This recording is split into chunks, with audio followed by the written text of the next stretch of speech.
Welcome, everybody. Thanks so much for coming again. I'm Steve. Some of you were here last week. And there's something that happens that has happened so many times in my life that if I had $1 for every time it happened, I'd be wealthy beyond. And that thing is a question that I get. Can anybody guess the question?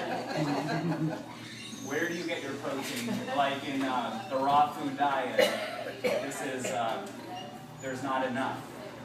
Gorillas and horses and rhinoceroses and all of these strong animals can't possibly get enough protein.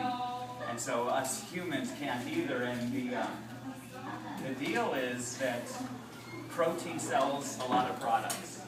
And so I have been,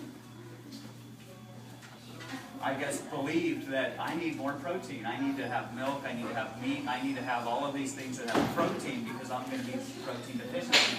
So what I want to do is present here some people that I have seen, a couple of them I know, that don't get enough protein, and yet you can see the results. I'm going to start off with a video. This video is the first, the one that inspired me more than anybody to become a raw vegan. This was about 4 years ago I first saw him, and I was inspired, and I'm going to tell you a little bit about his story after this video. But he could explain the protein much better than I could, and yeah, he studies biochemistry and everything. Change your diet, change your life. His name is Tim Van Orden.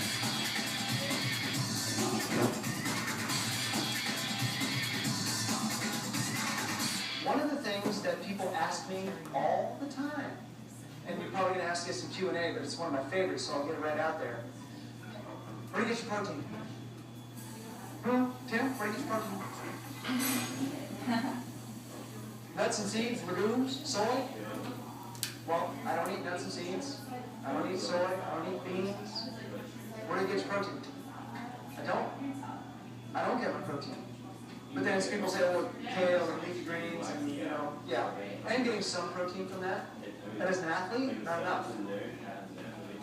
If you look at all the sports medicine, nutrition books out there, all the guidelines, if you study sports nutrition, I am not consuming enough protein with the diet that I'm eating. Terribly deficient. So why is it that I'm able to outpower 20-year-olds at the age of 39 on the Sears Tower if I'm not getting enough protein?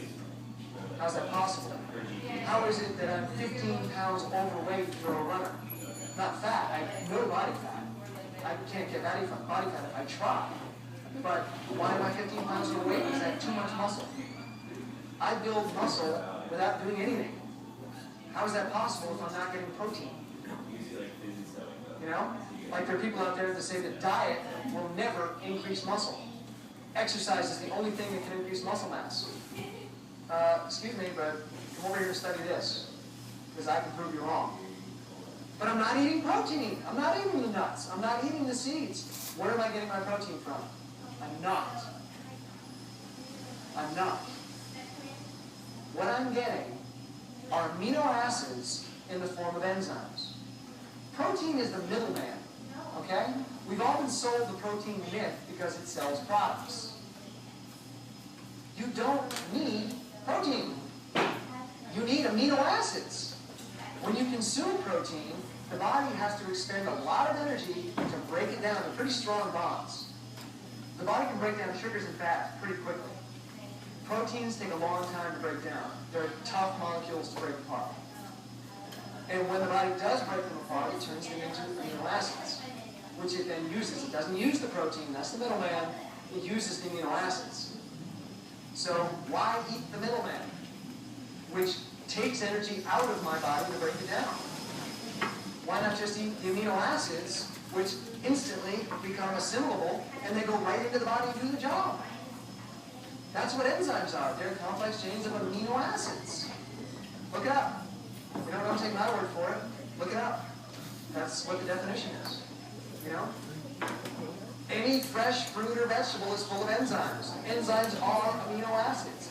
Everything you eat, as long as it's not cooked, is full of amino acids. well, soy doesn't have a complete amino acid profile. Hemp doesn't. You know, you gotta eat beans and rice. Everything has amino acids in it. Everything until you cook it. How do they study food in a laboratory? They have to cook it. They break it down first. They cook it. They sterilize it, and then they study it. You can't study live food.